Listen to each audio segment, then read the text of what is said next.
Hi guys, this won't be a long video, but I just want to do a little short one.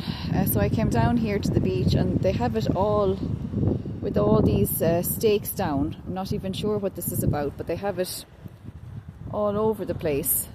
Maybe it's to stop people going in and swimming in the off season when there's no lifeguards here, but it just feels a little bit restricting and kind of apocalyptic. But it got me thinking about herd immunity and how often it was said during the pandemic, and what were they really saying when they said that? Well, they were telling us that we were the herd, and even now people haven't copped it. They think that it means something else. No, it doesn't. It means that we're the herd, and that's how they see us. I mean, if you're going to hang out with your friends on the weekend, do you say, I'm going to hang out with my herd? You'd never say that. It's never used. I don't speak a whole lot of languages, but I can speak the basics of 4, and in none of them does it ever say that people gather in herds. Never. I challenge anyone to find any language in any country on this earth where they say that people gather in herds. It's not a thing, never was a thing, never will be a thing.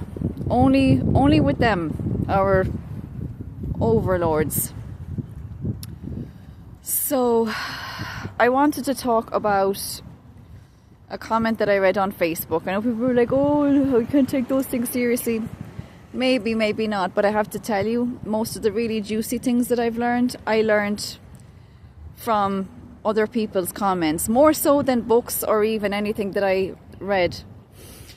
So one guy works for a big company, a big corporation here in the US, and the CEO was there and happened to mention that she just got an email from this organization called the Economic Forum, World Economic Forum, the WEF, or as we can call them, the FEW. And it was about how they're going to do, there could be, if there were problems with the internet, how would the company deal with that? And the guy who was sitting there, his mind was blown. He's like, oh my God, they're giving us a heads up. They're telling us that they're going to turn the lights out. And the thing is, narcissistic people are at their most dangerous when they're cornered. And these people now are being cornered. There's too much truth coming out. They can't get a handle on the internet. So their only option is to shut it down. And people think, well, how are they going to do that? It's so complicated. No, it's not. We know now that the internet is all done by underwater cables, crisscrossing the Atlantic and all the ocean. So it's not hard. I mean, everything has a power source. The same, no different than the fuse box in your house. All they have to do is flip all the switches and that's it. And who's going to be able to do business then? I don't know if you can see this big boat right here. There's a huge, I think it's a cruise ship. Nothing is going to be able to move. Nothing. You're not going to be able to pump gas. Won't be able to even get water out of your tap, because a lot of that now is all done by electricity. So I just want to put this out so people can get ready.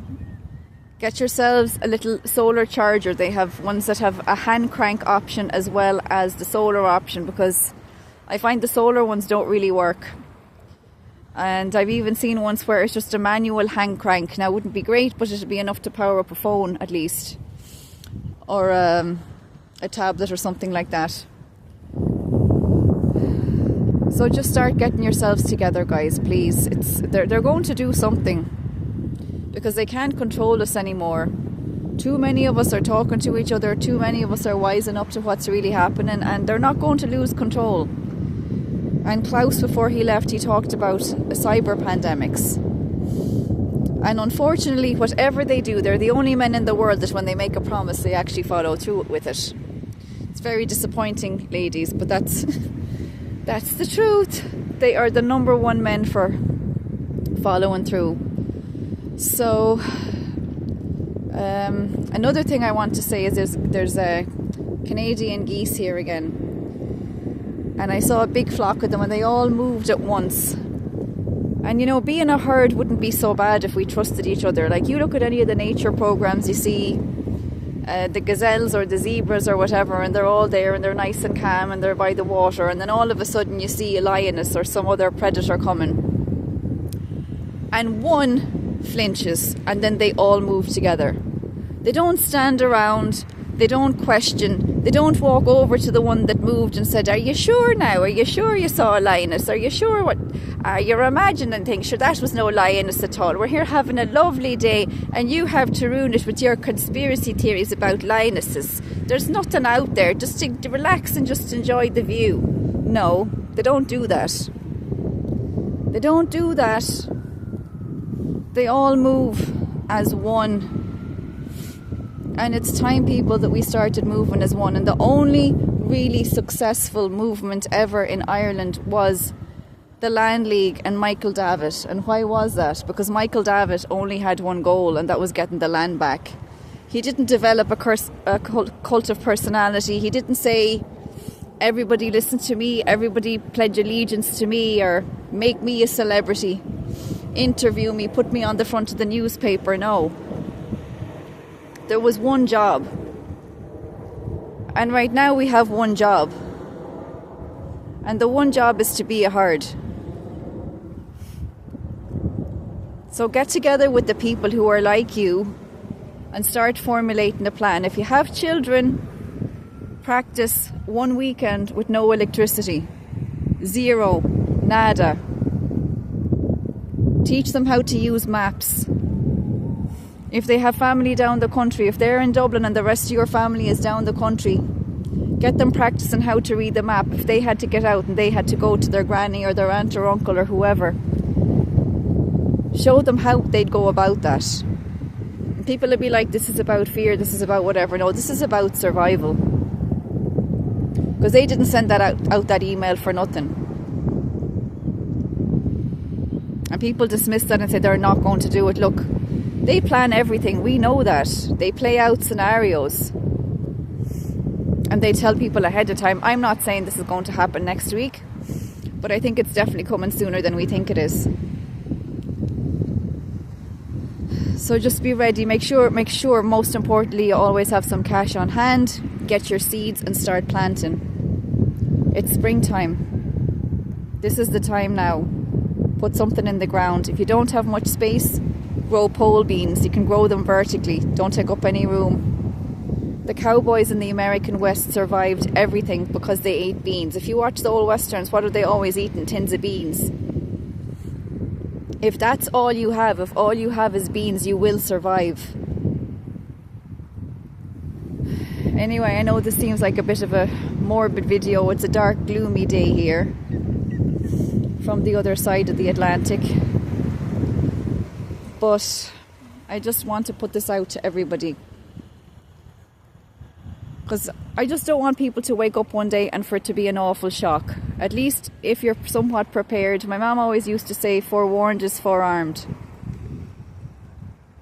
And also to teach your children, no electricity is not the end of the world. It's not the end of civilization. You just have to live life a little bit differently. But I would also move. Post Malone did a video once, the singer.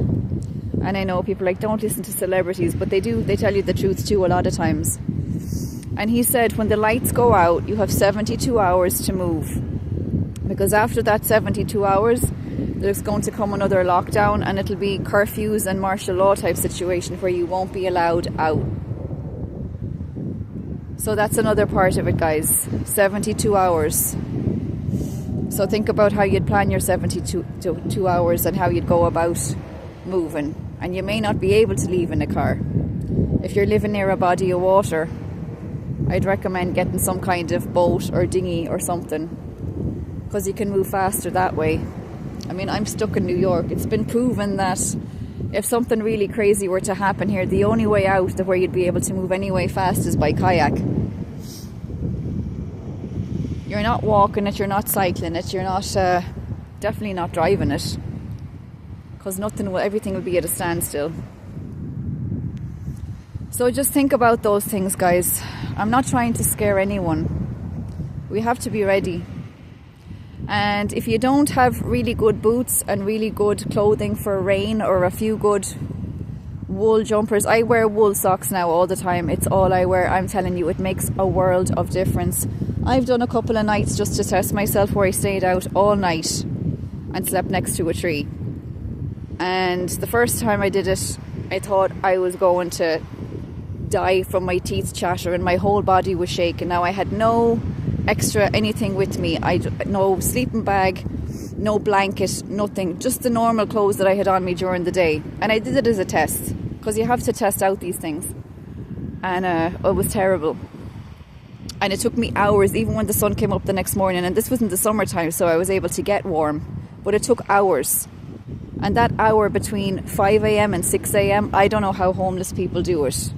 That is the coldest hour of the day. And I understand now why a lot of people stay up at night and sleep during the day. That would also be my advice. If you find yourself in a situation where you do have to stay out, try not to sleep during the night. It's just too cold.